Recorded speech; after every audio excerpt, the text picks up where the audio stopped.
So when we add water to an ionic solid, it breaks apart into its ions. We have this floating around in water. We have this floating around in water. When an ionic compound separates in water, that's referred to as dissociation. Again, I'm talking about this today because, yes, we just did single displacement reactions. Again, that was the lab last class. That's the worksheet that you just did. But we are going to continue to work with solutions today. So we need to keep up on this idea of what makes things solutions. And again, I could draw water surrounding the silver. So if I were to do that, remember I'd have the oxygen end next to there because the oxygen's partial negative. The nitrate, I could have the hydrogen end around that because the hydrogen end is the partial positive and I could surround it all the way. But we need to remember what this means. That means I have this guy floating around and I have this guy floating around. What happened last class is if you had a tub of this and then you added, say, a solid piece of magnesium. Remember we had the little strips of magnesium? The magnesium was able to react with this. And in particular, the magnesium traded places with the silver. Because if I were to kind of show that reaction, what happened was you had silver nitrate, which was in solution, plus magnesium solid, and it made magnesium nitrate solution and silver solid.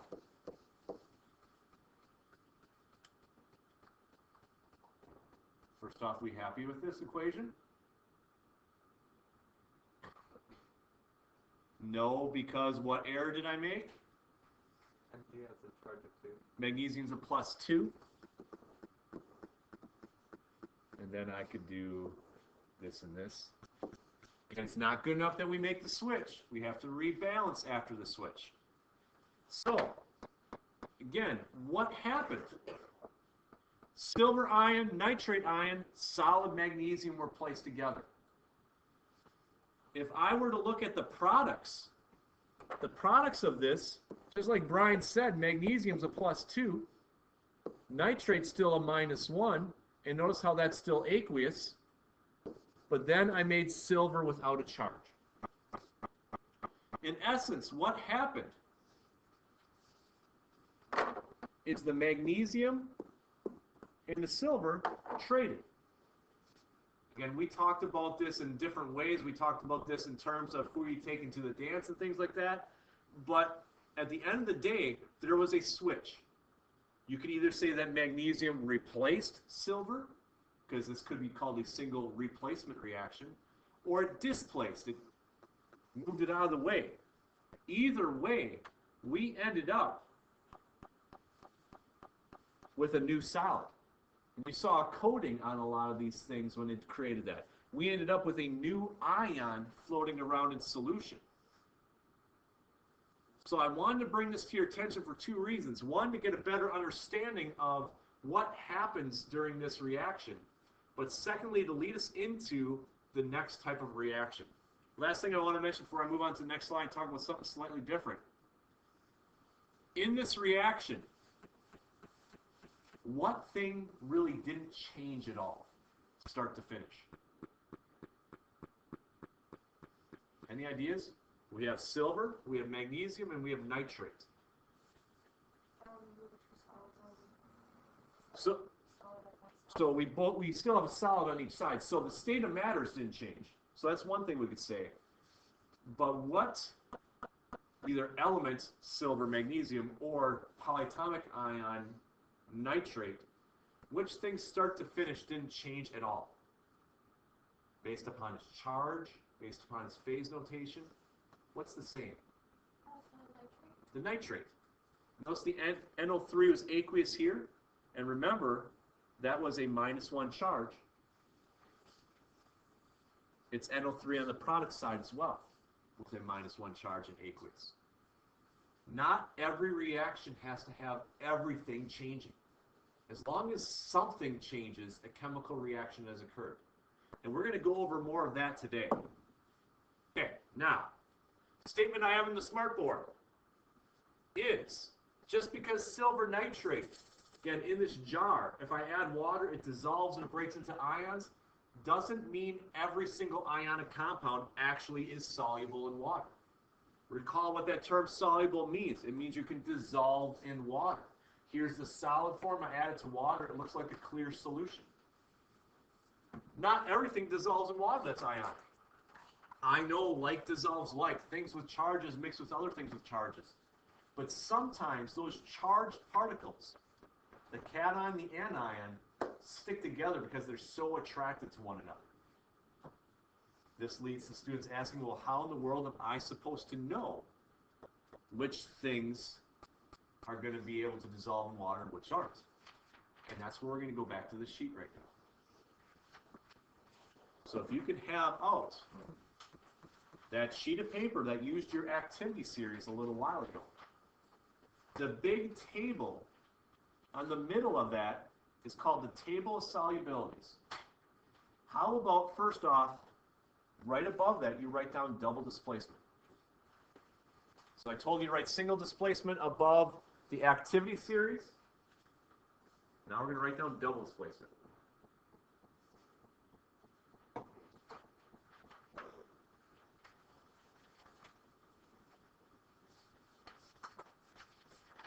Now, in the upper left-hand corner of that table, your table that you are looking at is slightly different than the one I have up on the smartboard. On the upper left-hand corner, the I stands for insoluble.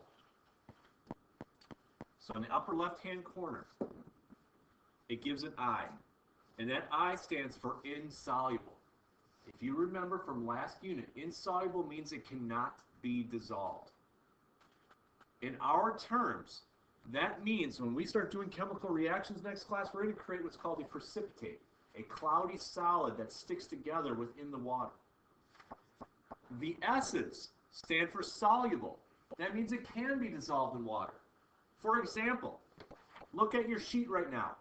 On the left-hand column are all the cations. Find silver. It's alphabetical, so halfway down, a little over halfway down.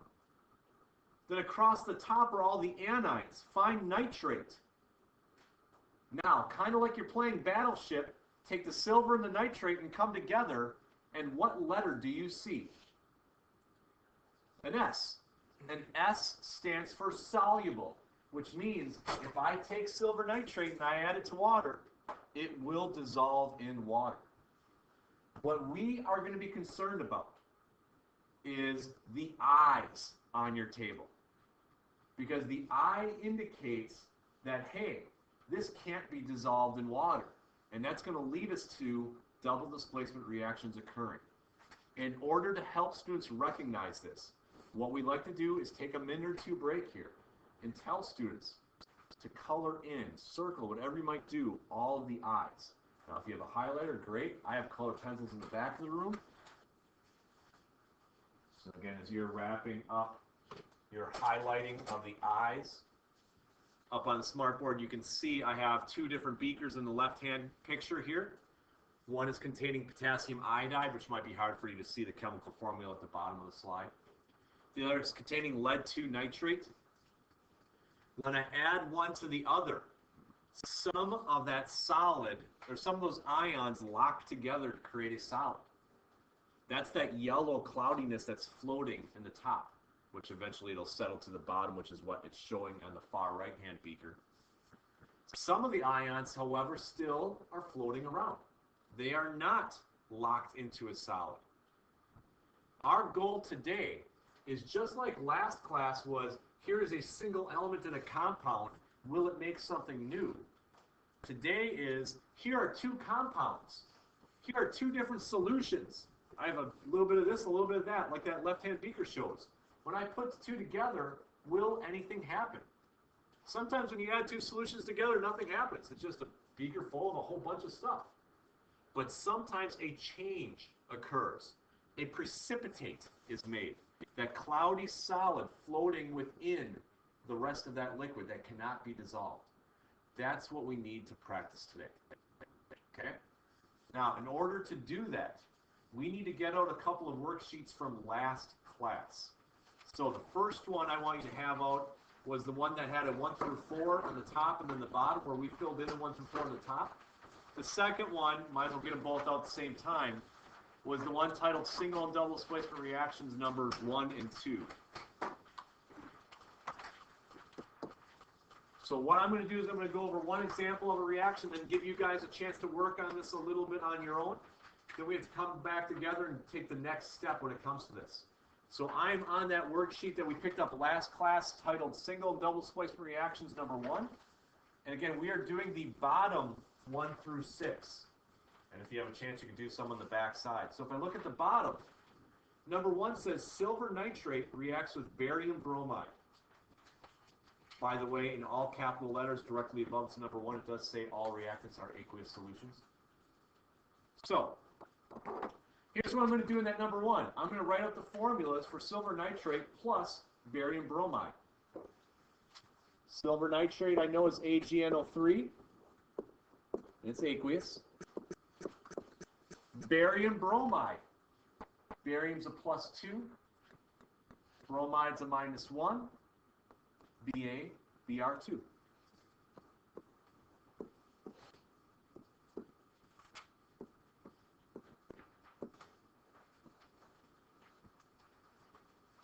Double displacement reactions start with 2 compounds. Now, a switch happens. The switch that's going to happen is barium and silver are going to trade places.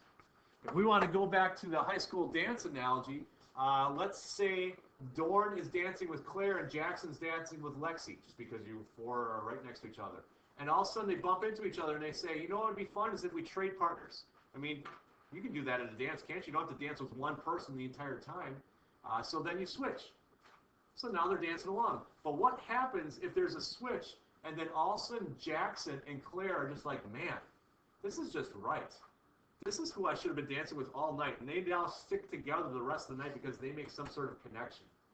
That's really what this is happening here, is a switch is going to happen.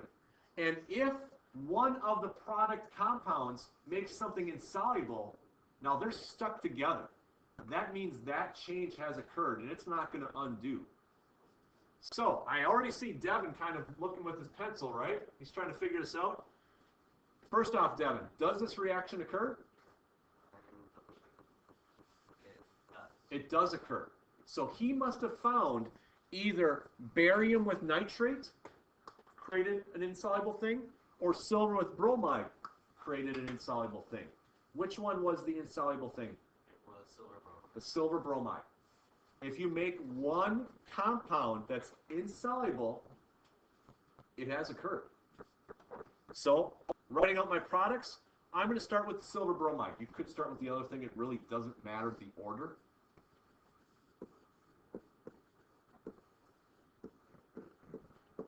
AgBr, and it's a solid. That indicates a change has occurred. Notice that I did not call it AgBr2 because when I made the switch, I rebalanced my formulas. Ava, what's the formula of the barium nitrate? BaNO3 And I got to write this below because I'm running out of room. This would be aqueous. Anything that ends in nitrate's aqueous. Connor, my equation isn't balanced. How?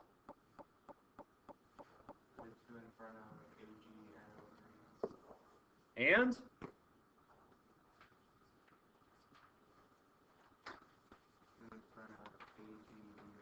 There you go. So, step 1, I figured out my reactants. Step 2, will either of them make a solid? Look at your table of solubility to determine that. And if it does, we have to do step 3, write out the products. If it doesn't, then it's kind of like single displacement. Hey, no reaction. Move on to the next problem. Okay, as a class right now, we're going to do this problem on the board, but then I have to show you a couple of new things on how to show a double displacement reaction as well. So what we're going to do right now is we're going to write the balanced equation for the reaction I have up on the board. Silver nitrate plus potassium bromide. Alyssa, what's the formula for silver nitrate? AgNO3. This is one of our reactants. It's going to be aqueous. Petra, how about potassium bromide? KBr.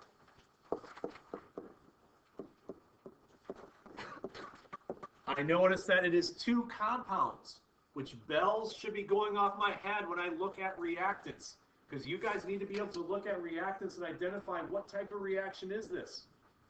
Those bells going off tell me, look at the table of solubilities. Let's see if this double displacement reaction occurs. Elena, does it occur? What is the solid made in this reaction? When we make the switch, which thing was the solid? Silver what? What's the anion with it? Bromide. Silver bromide. AgBr is the solid. And that leaves us KNO3 as the aqueous. Okay. My hope is that we are comfortable writing this. I know we've only been practicing it for a little over 15 minutes, but at the same time, we make a switch, we check and see if something creates the solid. The reason why I say I hope we're comfortable is we require the next step. Single displacement, we just basically said, hey, you got to know how it works. You know, activity series doesn't occur, okay, great, write the reaction. Double displacement reactions require a little bit more on our part. And what I mean by that is if this is our balanced equation, we can show what is referred to as either a total or an overall ionic equation. I'm going to do this in green. A total ionic equation is a better representation of what's actually happening than a balanced equation. Balanced equation is kind of a simplification. Remember when we started class, I asked you, what does AgNO3 aqueous mean? And it means that there's silver ions and there's nitrate ions floating around in solution. I'm going to represent that now. There's Ag plus, which is aqueous, plus NO3 minus, which is aqueous. This is what that reactant is. Even though we write silver nitrate together as one formula, hopefully we realize that an ionic compound labeled aqueous means it's actually two separate ions floating around. Okay? I'm going to do the same thing with the next reactants. I have K plus ions, which are aqueous, plus Br minus, which are aqueous. Because if potassium bromide were dissolved in water, it would break apart into its ions. This would yield. Notice that the silver bromide is not aqueous. It's a solid. It's stuck together. So I'm going to keep that as AgBr solid plus, I do have potassium nitrate that's aqueous. And again, I apologize for running out of room here. I have K plus, which is aqueous, plus NO3 minus, which is aqueous. What I've just written in green up on the board is what's called a total ionic equation. It is trying to represent what ions are floating around in solution to start and the end of the reaction. One of the reasons why a total ionic equation is useful, it can help demonstrate what do we have. Because when you look at it, I have 4 different ions floating around to start the reaction. And now they can all bump into each other different ways. And sometimes when they bump together, they stick together, like an AgBr case. Besides a total ionic equation, there's also what's referred to as a net ionic equation. A net ionic equation is kind of, hey, what actually changed? What actually did something? What was the solve that was created? The net ionic equation for this particular reaction would have silver ion plus bromide ion making silver bromide solid.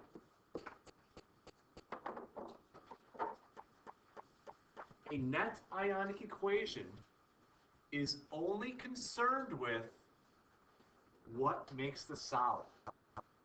Because if you notice in this reaction, I have NO3 minus aqueous to start with. I have NO3 minus to end with. It didn't change. I have K plus to start with.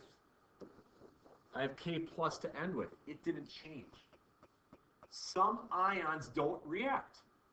Remember when we talked about the single displacement reaction at the start of this? Some ions just don't do anything. They're there to start, they're there to finish. They're what's referred to as spectators.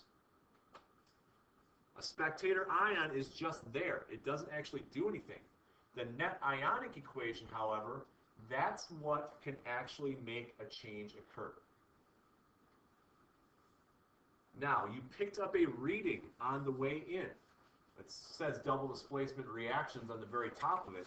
I don't know if it's as much of a reading as more of an explanation of how this works. So if I look at that sheet,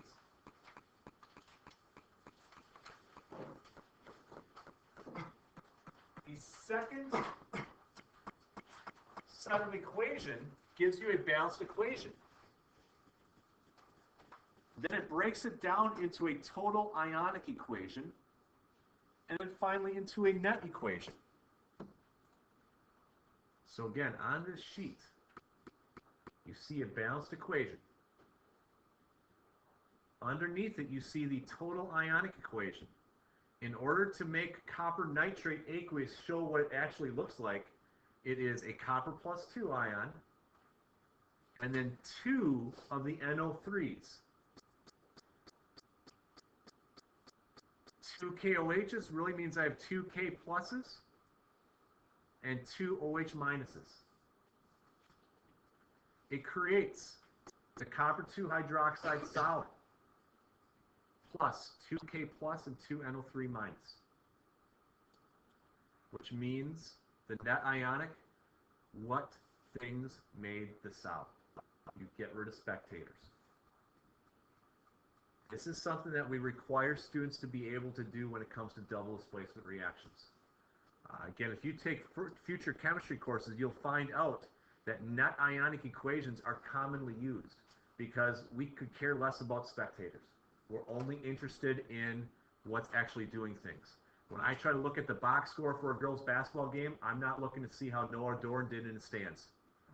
His cheering did not affect the outcome of the game, sorry. I mean, home court advantage maybe a little bit. I'm looking to see how did Elena do, because she's actually on the court participating. So the net ionic is, let's omit the spectators and focus in on what the change is that's occurring. Now, if you flip to the back side of this sheet,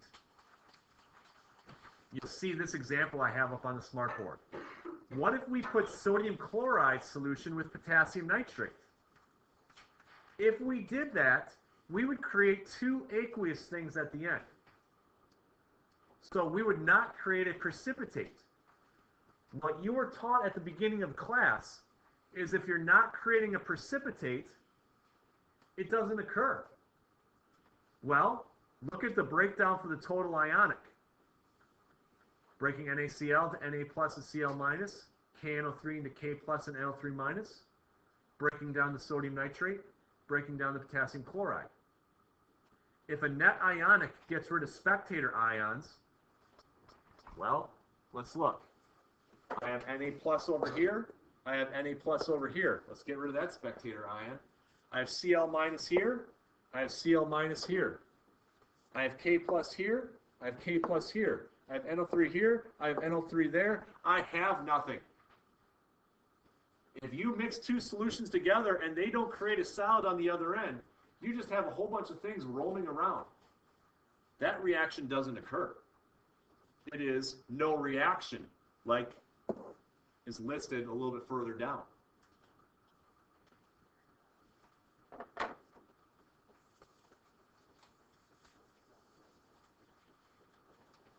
Now, a little bit further down in this sheet, it does give an example of an acid-base reaction where we could create water or a pure gas as well for a double displacement reaction to occur.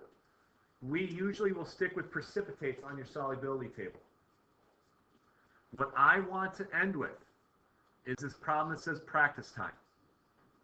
Now, because we are running a little bit low on class time, I will do this with you instead of just you doing it on your own. But what we're going to do right now is write the chemical equation between copper 2 sulfate and sodium phosphate solution. So I would like you to write down the formulas of those two reactants to start with in that space where it says chemical equation. So write down the formula for copper 2 sulfate plus sodium phosphate.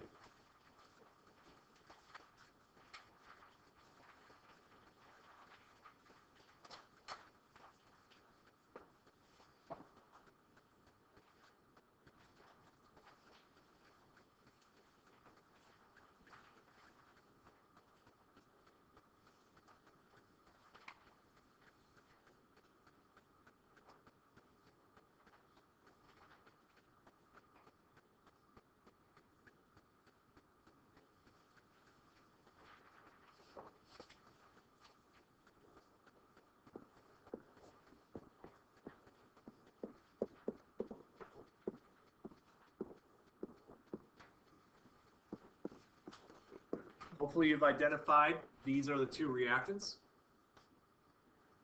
Now if we make the switch, that means sodium is now going to switch with copper. So I'm going to have sodium sulfate and copper 2 phosphate. If I were to write the formula for sodium sulfate,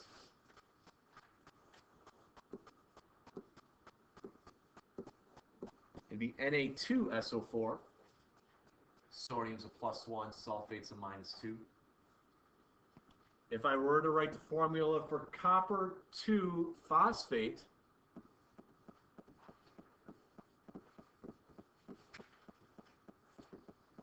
it'd be Cu3PO42.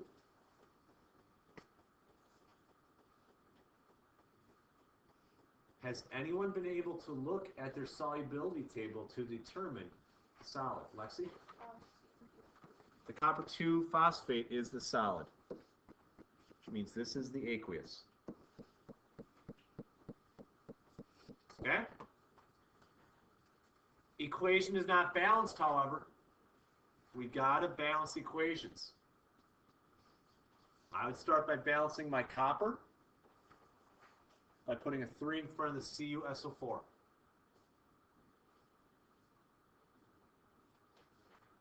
That now gives me not only 3 coppers, but it gives me 3 sulfates. So I'm going to balance my sulfates. But now that gives me 6 NAs. I'm going to balance my NAs. Gives me 2 phosphates, 2 phosphates. Once you have a balanced equation, you're going to write the total ionic. And the reason why I want to go over this problem with you to end with is the first problem I started this with, everything was a +1 and a -1. It was pretty easy. This one's a little bit trickier. Total ionic. I need to separate out my 3 CuSO4. That means I have 3 Cu plus 2 ions. I take into account that coefficient in front, which means I also have to take into account that coefficient for the SO4s. I have 3 SO4s.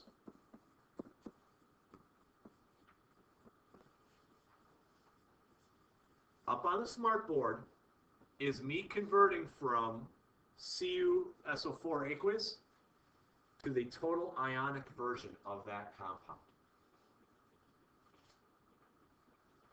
Notice how I'm not separating into sulfurs and oxygens because the SO4 is covalently bonded together. That's a polyatomic ion. You cannot change the formula of a polyatomic ion. I'm going to add in my next reactant. The 2 ions I have there are the sodium and the phosphate. How many sodium ions do I have total? 6. 2 times 3 is 6. 6 Na+. Remember that 2 coefficient gets distributed to everything, so I have 2 PO4s. PO4 is a -3. Again, we got to make sure we have the correct charges.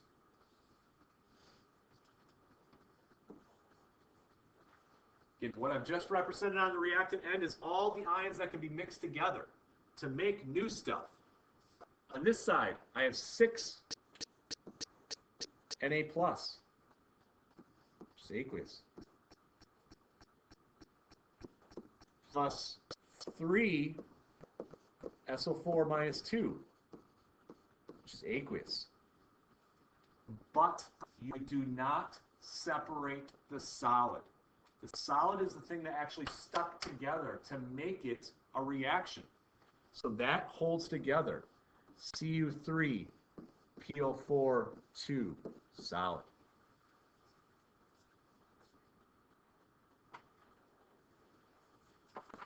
Why don't you take a minute now with that to write down the net ionic equation. Remember the net ionic equation. Which things are making the solid? Don't forget coefficients, because that plays a part in it as well. So which things made the solid? Or get rid of the spectators. Both are good ways to think about how the net ionic equation occurs.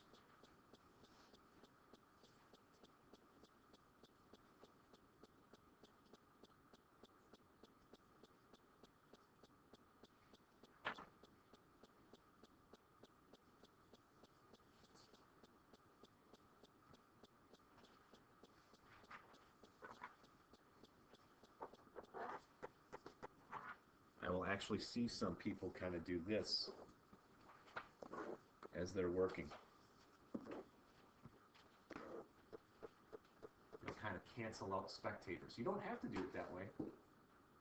But I'll see some people do that occasionally to help lead to them the final answer for this problem. Sorry if this is a little bit low on the sheet for you.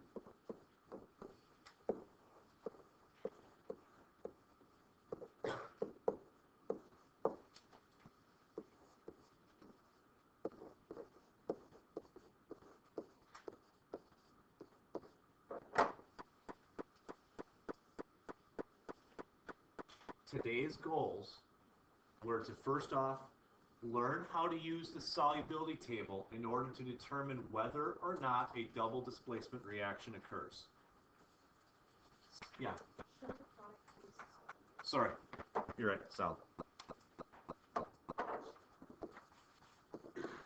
And there was a 2 in there. Learn how to use the solubility table to determine whether or not double displacement reaction occurs. Second, write out double displacement reactions. Finally, include total and net ionic equations. Your homework that I'm going to hand out in a minute is going to give you practice in this. The lab that we do next class period will have you do this as well. This is a very common way to describe double displacement, so you need to be aware of it.